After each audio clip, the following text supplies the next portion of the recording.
C'est un bilan séquencé du rapatriement des Gabonais bloqués à l'étranger qui part de la décision prise par le sommet de l'État et de sa mise en œuvre.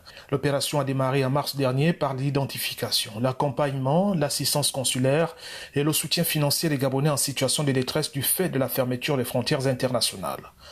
Tout se serait bien passé lors de la première vague de rapatriement. C'est le dernier contingent des arrivées qui va enflammer la toile par des plaintes dénonçant le laxisme des autorités et la présence irrégulière dans les vols affrétés du reste par une supposée compagnie pétrolière des passagers non gabonais. Toute chose que dément le ministre gabonais des Affaires étrangères. Je suis formel. Aucune compagnie pétrolière n'a affrété ce vol.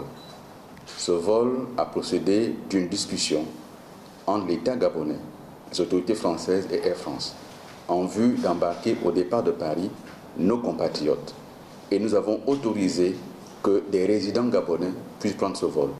Alors que les accusations de détournement de fonds destinés au retour des Gabonais bloqués à l'étranger sont entretenues au sein de l'opinion, le chef de la diplomatie opte pour la transparence sur ces allégations. Nous n'avons utilisé et touché aucun financement lié à cette opération.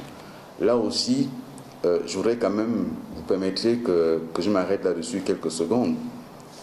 Cette habitude qui consiste dans notre pays à penser que dès l'instant où on est aux responsabilités, on est un voleur présumé, il faut quand même que cela cesse. Moi, je n'irai pas jusqu'à porter plainte, mais puisque c'est moi qui suis accusé, j'attends donc que les plaintes soient déposées et je peux les aider en leur donnant des éléments pour la plainte.